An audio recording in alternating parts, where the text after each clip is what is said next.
যারা বাংলাদেশের মুসলমান আমরা সেই কাশ্মীরের মুসলমানদের পক্ষে আছি।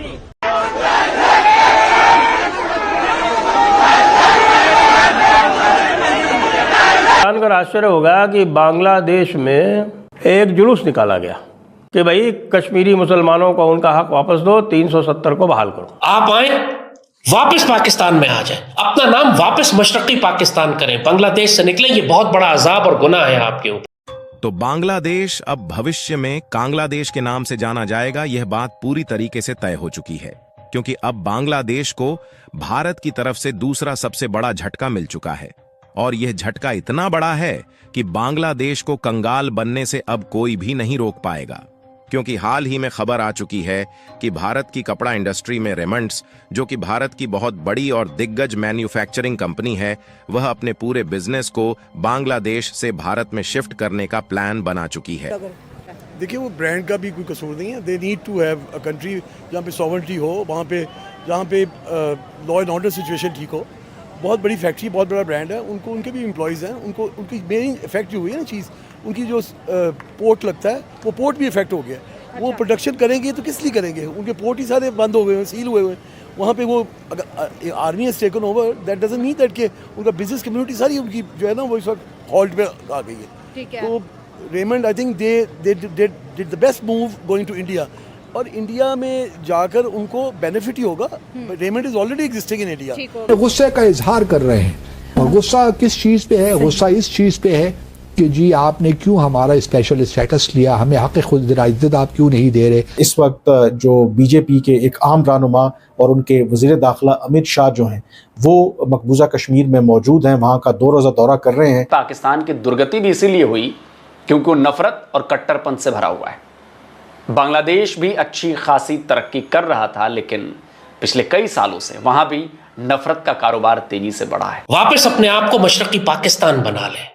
अब दोबारा से सफर वहीं से शुरू करते हैं जहां से खत्म हुआ था 1971 से पहले से। उनको तो मारना हमारा जहाद है, यही तो हमारा मकसद है एक इस्लाम का। हमने तो अपना इस्लाम के दायरे को बुलाना है। ये जो बांग्लादेशी है, ये बांग्लादेशी नहीं मानते, अपने आप को ईस्ट पाकिस्तानी मानते हैं। सो इंडिया ने वंस अगेन दिखा दिया है as to who is the boss. हमारी दोस्तों one of the largest textile companies Raymond जो है, उन्होंने घोषणा करी है कि हम लोग जल्दी ही हमारी बांग्लादेश की फैक्ट्रीज को शट डाउन कर, और केवल इसी टेक्सटाइल कंपनी की वजह से बांग्लादेश को मिलियंस ऑफ डॉलर की कमाई हो रही थी, और केवल इसी कंपनी के कारण बांग्लादेश की ब्रांड वैल्यू दुनिया भर के कई देशों में बनी हुई थी।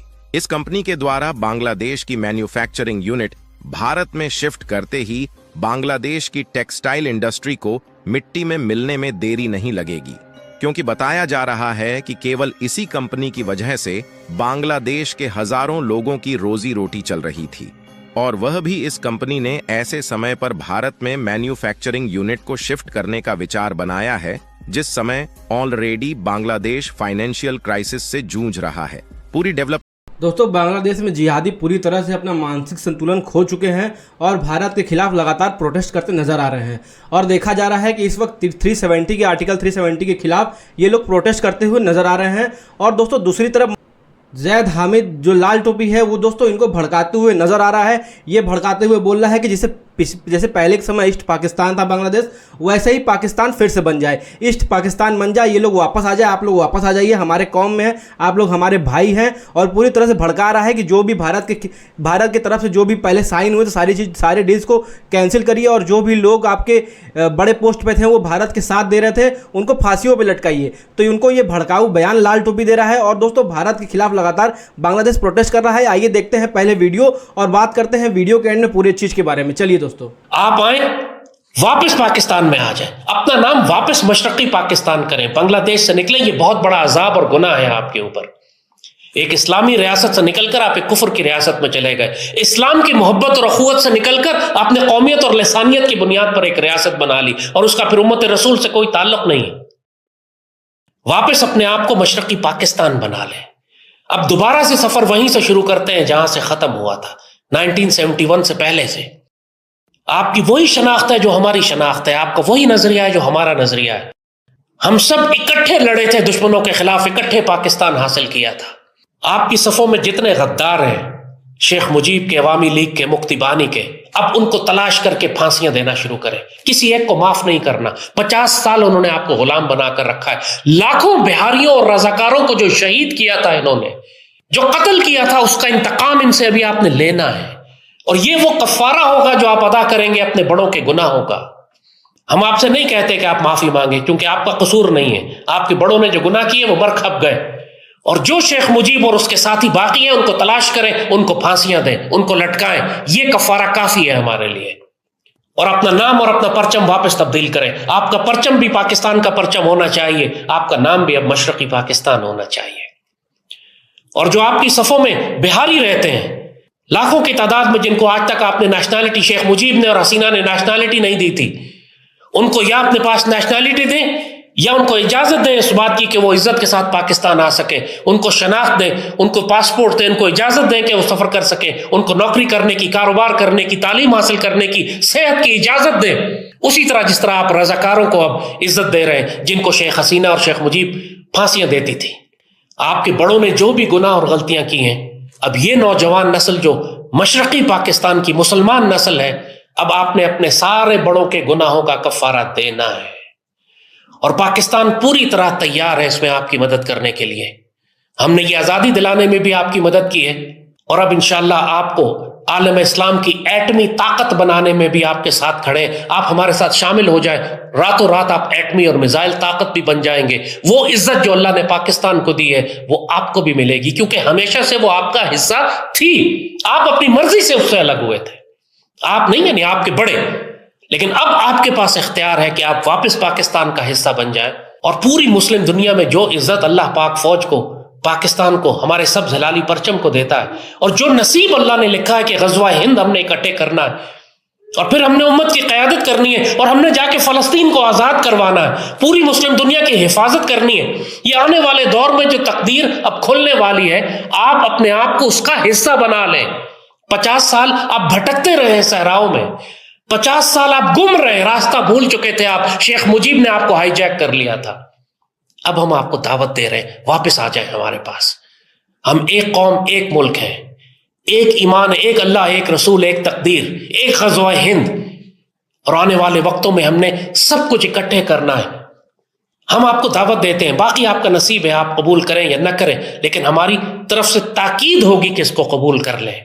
फ्रैंकली स्पीकिंग, मैं बड़े अरसे से ये कह रहा हूँ कि अगर आज पाकिस्तान ये कहे कि हम आपसे डायलॉग करना चाहते हैं, तो आप यकीन जानिए कि भारत को कोई एतराज़ नहीं होगा पाकिस्तान से डायलॉग करने में, क्योंकि ये उनके हक में जाता है। क्योंकि देखिए, पाकिस्तान जो है ना, अगर डायलॉग की बात करता है इस वक्त बगैर किसी एक लिहाज से फ्लेक्सिबिलिटी के, भारत की जानिब से कोई फ्लेक्सिबिलिटी अगर शो नहीं होती और पाकिस्तान मुज़ाकरात के लिए राजी हो जाता है, तो पीछे कौन हटा? पाकिस्तान ही हटा ना। तो भारत तो चाहेगा कि बगैर किसी तब्दीली के, बगैर पाकिस्तान की बात को माने हुए अगर मुज़ाकरात शुरू हो जाते हैं, तो इसका मतलब ये लिया जाएगा कि पाकिस्तान ने जो नया स्टेटस को बना है, जो नया एक न्यू नॉर्मल बना, उसको तस्लीम कर लिया है। सही। तो इसलिए ये कहना कि जी हम डायलॉग के लिए तैयार नहीं हैं, ये भी मकबूजा जम्मू और कश्मीर के अवाम को धोखा देने के बराबर है। जहाँ तक डायलॉग की बात है, वो पाकिस्तान ने कंडीशंस रखी हुई हैं आपके साथ। जब तक वो, मैं उम्मीद करता हूँ कि पाकिस्तान की हुकूमत कम अज़ कम एक लिहाज से अभी ये कह सकते हैं कि पाकिस्तान उन पर किसी हद तक खड़ा रहेगा, क्योंकि सफारतकारी में एक तो पेशेंस की बड़ी ज़रूरत होती है, तहम्मुल की बड़ी ज़रूरत होती है। जल्दबाजी से अच्छा भला केस आपका ख़राब हो जाता है। हमारा केस बड़ा स्ट्रॉन्ग है, मैं पहले ही बहुत दफ़ा कह चुका हूँ कि कश्मीर का जो मुकदमा है पाकिस्तान को और कश्मीरियों का बड़ा मजबूत मुकदमा है। लेकिन क्या किया जाए कि हमारी कमज़ोर सफारतकारी, हमारी इनकन्सिस्टेंसीज जो हैं, उसने हमारी कश्मीर पॉलिसी को या सफारतकारी को कमज़ोर किया है, अंडरमाइन किया है बहुत हद तक। हमने माजी में ऐसे ऐसे इक़दाम लिए हैं जिनकी कतन कोई ज़रूरत नहीं थी, लेकिन हमने बहरहाल वो इक़दाम लिए, और आज इस मुकाम पे हम खड़े हैं। ज़रूरत इस अमर की है कि हम बिल्कुल एक कौमी जो एक हमारा है ना, एक एहसास, उसके साथ जुड़े रहें। और अमीर शाह साहब, आप इलेक्शन जीत भी जाएंगे तो फ़र्क कोई नहीं पड़ना, जब तक कि आप ये मसला जो है इस तनाज़े को हल नहीं करते। वेरी वेल सेड बासित साहब। हालांकि बांग्लादेश के खिलाफ तो भारत ने पहला कदम उठाया, लेकिन अब जाकर भारतीय कंपनियों ने मोहर लगाना भी शुरू कर दिया है और भारतीय कंपनियों ने यह तय कर लिया है कि बांग्लादेश को कंगाली के अलावा और कुछ हासिल नहीं होने वाला है। इसीलिए भारत की रेमंड्स कंपनी, जो काफी बड़े लेवल पर बांग्लादेश में टेक्सटाइल की मैन्युफैक्चरिंग करती है, इसने पूरी तरीके से विचार बना लिया है कि वह बांग्लादेश में अपनी मैन्युफैक्चरिंग यूनिट को नहीं रखेंगी, बल्कि उसके बजाय मैन्युफैक्चरिंग यूनिट को भारत में शिफ्ट करने जा रही है। और केवल यही एक भारत की टेक्सटाइल मैन्युफैक्चरिंग कंपनी नहीं है जो कि बांग्लादेश से भारत में शिफ्ट होने जा रही है, बल्कि इसके अलावा टेक्सटाइल मैन्युफैक्चरिंग की जो छोटी मोटी कंपनियां हैं वो भी बांग्लादेश से भारत में शिफ्ट होने का विचार। तो दोस्तों आपने वीडियो देखा, सबसे पहले आपसे हाथ जोड़ के रिक्वेस्ट है चैनल को सब्सक्राइब कर लीजिएगा ताकि आप तक ऐसे वीडियोस और ऐसे लोगों को हम एक्सपोज करते रहें जो इस तरह से भारत के खिलाफ लगातार बोलते रहते हैं, और पाकिस्तान के जो कुछ लोग हैं, चंद लोग हैं, उनको हम लोग एक्सपोज लगातार करते रहें। तो इसके लिए चैनल को सब्सक्राइब, वीडियो को लाइक करिएगा। और दोस्तों बात करते हैं वीडियो के बारे में।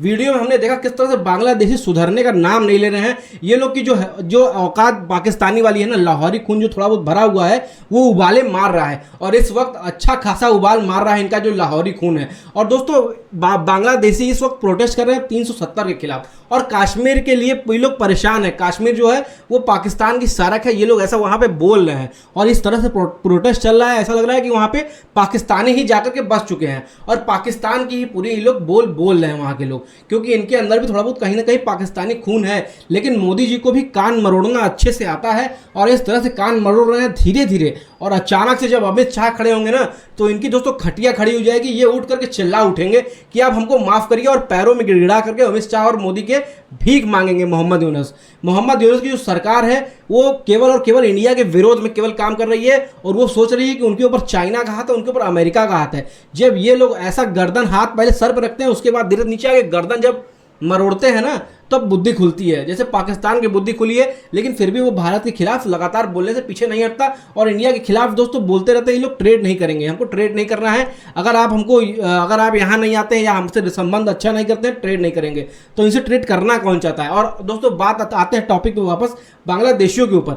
बांग्लादेशी इस वक्त दोस्तों रेमंड की सबसे पहले फैक्ट्री वहाँ पे थी, सारी फैक्ट्री शिफ्ट हो गई। इनकी धीरे धीरे हर तरह से कमाई खत्म हो रही है। इनकी जीडीपी लगातार गिरने वाली है और गिर रही है, और खत्म हो जाएगी आने वाले समय में, क्योंकि जितनी जो सस्ती चीज़ें इंडिया से वहाँ पे एक्सपोर्ट होती थी, और इंडिया उनको इतना बिजनेस देता था, और वहाँ पे जो टेक्सटाइल जो इंडस्ट्री थी वो जो चलता था वो भी इंडिया को से, क्योंकि इंडिया उनसे माल खरीदता था। और दोस्तों इनके जो हमारे बीच में जो ट्रेड होता था उससे सबसे अधिक फायदा बांग्लादेशियों को होता था, क्योंकि टेक्सटाइल की जो इंडस्ट्री है वहाँ पे कुछ पढ़े लिखे लोगों की जरूरत नहीं है, कपड़े सिलने में बनाने में पढ़े लिखे लोगों की जरूरत नहीं है, तो उनको नौकरियां मिलना बहुत मुश्किल है। लेकिन भारत के वजह से उनको नौकरियां मिल रही थी और रोजगार बराबर चल रहा था उनका। लेकिन अब वो लगातार डाउन होने की स्थिति में आ चुके हैं, जो इंडिया के खिलाफ वो लोग जा रहे हैं, क्योंकि इंडिया उनका पड़ोसी देश है और इंडिया से बहुत सारा ट्रेड होता था और बहुत सारे फायदे बेनिफिट्स होते थे बांग्लादेश को। और धीरे धीरे सारे जो जितने भी फायदे थे, जितने भी बिजनेस थे, सारे डील्स कैंसिल हो रहे हैं। सारे चीज़ों को बीजेपी की सरकार, जो हमारी सरकार है, उसको खत्म कर रही है,